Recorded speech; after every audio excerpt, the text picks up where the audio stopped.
RTI, right to information, सूचना का अधिकार। आप में से बहुत लोग हैं जो ये नाम सुना होगा, परंतु इस बारे में ज़्यादा जानकारी नहीं रखते, नहीं पता कि इसका उपयोग किस प्रकार किया जाए, ना ही ये पता है कि इसका उपयोग है क्या। तो दोस्तों, मैं हूं अल्तमश शेख और आज मैं आपको आरटीआई से संबंधित संपूर्ण जानकारी उपलब्ध करवाऊंगा। मगर इससे पहले आप लोगों से निवेदन है कि मेरे इस चैनल को सब्सक्राइब करिए, नीचे दिए गए लाल बटन को क्लिक करिए और किसी भी प्रकार की कानूनी जानकारी के लिए आप मुझे इंस्टाग्राम पर डीएम भी कर सकते हैं। सूचना का अधिकार अधिनियम 2005 भारत के प्रत्येक नागरिक को यह अधिकार देता है कि वो सरकार से उनके द्वारा दिए गए टैक्स का किस प्रकार उपयोग और कहाँ उपयोग हो रहा है इसकी जानकारी प्राप्त कर सके। हम सरकार से किसी भी प्रकार की जानकारी प्राप्त कर सकते हैं। इस एक्ट के द्वारा हम जान सकते हैं कि हमारे दिए गए टैक्स का उपयोग सरकार किस प्रकार से किस योजना में और कहाँ कर रही है, सही कर रही है या नहीं, ये संपूर्ण जानकारी हम इससे प्राप्त कर सकते हैं। इसके लिए दोस्तों बड़ा सिंपल प्रोसेस है, आप वीडियो के साथ बने रहिए। बहुत ही आसान तरीके से आप किसी भी प्रकार की जानकारी किसी भी विभाग से मांग सकते हैं, प्राप्त कर सकते हैं। दोस्तों, किसी भी विभाग से किसी भी प्रकार की जानकारी प्राप्त करने के लिए हमें एक सिंपल सी एप्लीकेशन मूव करनी होगी, जो एप्लीकेशन लोक सूचना अधिकारी या सहायक सूचना अधिकारी के नाम से जाएगी। एक साधारण सी एप्लीकेशन होती है जिसमें सबसे ऊपर लोक सूचना अधिकारी या सहायक सूचना अधिकारी, उसके नीचे विभाग का नाम, उसके नीचे अपना संपूर्ण ब्यौरा, आपका नाम, पता, एड्रेस संपूर्ण। फिर आपको जानकारी लिखित में चाहिए या दस्तावेज में चाहिए, जिस प्रकार से आप जानकारी चाहते हैं वो लिखें, किस संबंध में जानकारी चाहते हैं वो लिखें। उसके बाद जानकारी का पूरा ब्यौरा आपको अंदर लिखना होगा। अगर आप एप्लीकेशन नहीं लिख पाते हैं तो आजकल आरटीआई का एक फॉर्मेट भी आता है, आप चाहे तो फॉर्मेट लेकर उसको बहुत ही आसानी से भर सकते हैं और यही बात सारी उस फॉर्मेट में होती है। एप्लीकेशन या फॉर्मेट तैयार करने के बाद उसकी फ़ीस जो 10 रुपया है वो साथ में कैश या पोस्टल रसीद लगाकर आप रजिस्टर रेडी करेंगे संबंधित विभाग में। पर एक बात याद रहे दोस्तों कि आपको उस फॉर्मेट या एप्लीकेशन की एक कॉपी हमेशा अपने पास संभाल के रखनी है। रजिस्टर रेडी करवाते समय जो रसीद आपको मिलती है वो भी संभाल के रखनी है। और उस एप्लीकेशन या फॉर्मेट में अगर आप पोस्टल कार्ड से भेज रहे हैं तो उसके नंबर आपके पास होने चाहिए और उस एप्लीकेशन में मेंशन होने चाहिए। 30 दिनों के भीतर आपको सूचना मिल जाएगी। अगर 30 दिनों के अंदर आपको सूचना नहीं मिलती है या आधी सूचना मिलती है या सूचना देने से इनकार कर दिया जाता है तो उसके आगे आप क्या करेंगे? उसके आगे के प्रोसेस के लिए हम फर्स्ट अपील करते हैं। फर्स्ट अपील किसे करी जाएगी? जिस विभाग से हमने ये सूचना मांगी है, जिस लोक सूचना अधिकारी से हमने ये सूचना मांगी है, उससे उच्च अधिकारी के पास फर्स्ट अपील होती है।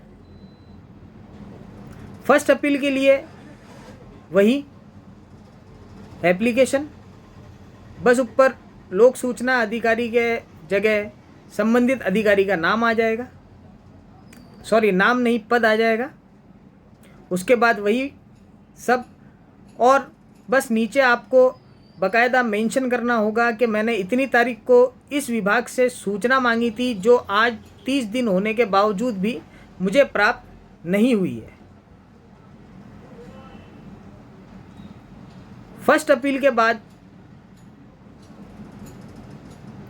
30 दिन के अंदर हो सकता है आपको सूचना प्राप्त हो जाए, और ये भी हो सकता है कि सूचना प्राप्त नहीं हो। अब यहाँ आके अधिकतर लोग फंस जाते हैं कि अब आगे हम क्या करें। हमने अपील भी कर दी, सूचना भी मांग ली, परंतु कोई रिजल्ट आया नहीं, ना ही कोई सूचना आई है। फर्स्ट अपील करने के बाद 30 दिनों के अंदर अगर सूचना प्राप्त नहीं होती है तो उसकी सेकंड अपील होगी। सेकंड अपील होगी, लेकिन शर्त यह है कि फर्स्ट सूचना मांगने के समय और फर्स्ट अपील के दोनों के जो भी दस्तावेज है आपके पास सही सलामत होने चाहिए, आपके पास कलेक्ट होने चाहिए। अपील करने के बावजूद 30 दिनों के भीतर अगर आपको जानकारी प्राप्त नहीं होती है, किसी प्रकार की सूचना आपको प्राप्त नहीं होती है या अधूरी प्राप्त होती है, तब आती है सेकंड अपील। सेकंड अपील राज्य सूचना आयोग में राज्य लोक सूचना अधिकारी के नाम से होती है। अगर केंद्र विभाग का कोई सूचना है तो केंद्रीय सूचना आयोग में इसकी शिकायत होगी। सेकंड अपील में दोस्तों कोई समय सीमा नहीं होती कि कितने दिनों में आपको सूचना मिल जाएगी। ये तो हो गई दोस्तों अपीलों की बात कि हमें अगर नहीं मिलती है किसी प्रकार की सूचना तो हम कहाँ कहाँ किस प्रकार से अपील करेंगे। अगर आप चाहते हैं कि मैं अपील का पूरा ब्यौरा या फॉर्मेट आपको दूं तो मुझे मैसेज या कमेंट में ज़रूर लिखिएगा। अब बात करते हैं कि किन बातों से आपको सूचना नहीं मिल सकती या किन कंडीशन में कोई भी विभाग आपको सूचना देने से मना कर सकता है। सबसे पहली कंडीशन ये कि वह ऐसी सूचना नहीं होनी चाहिए जिससे राष्ट्र को खतरा हो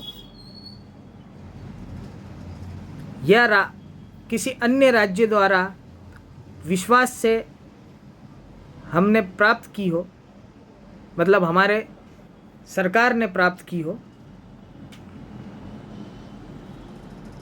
या ऐसी सूचना जिससे अपराध बढ़ने का खतरा हो, या ऐसी सूचना जिससे न्यायालय की अवमानना हो, या ऐसी सूचना जिससे किसी के जीवन या सुरक्षा में खतरा हो सके, या फिर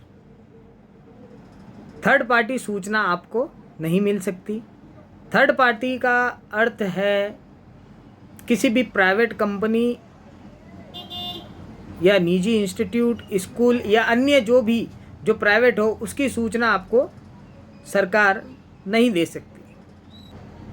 थर्ड पार्टी सूचना वैसे तो सरकार देने के लिए बाध्य नहीं है, कोई विभाग कोई आयोग देने के लिए बाध्य नहीं है, वो इस एक्ट के अंतर्गत नहीं आती है, परंतु हम चाहे तो इनडायरेक्टली सूचना मांग सकते हैं। वो मांगने के लिए हमें, जैसे हमें किसी प्राइवेट स्कूल की सूचना चाहिए, अब प्राइवेट स्कूल तो वो RTI एक्ट में नहीं आती, परंतु प्राइवेट स्कूल शिक्षा विभाग के अधीन है, तो इनडायरेक्टली हम शिक्षा विभाग से संबंधित स्कूल की संपूर्ण जानकारी मांग सकते हैं। इसी प्रकार से जो भी प्राइवेट सेक्टर किसी विभाग के अधीन होता है उसकी जानकारी संबंधित विभाग से हम ले सकते हैं। तो दोस्तों आज के लिए इतना ही। उम्मीद है आप लोगों को समझ में आया होगा, थोड़ी जानकारी हुई होगी आरटीई एक्ट की। अगर आप लोग फॉर्मेट चाहते हैं कि किस प्रकार से सूचना मांगे, किस फॉर्मेट में फर्स्ट अपील या किस फॉर्मेट में सेकंड अपील करें, तो नीचे कमेंट बॉक्स में लिखिए या मुझे इंस्टाग्राम पर डीएम कीजिए। धन्यवाद दोस्तों।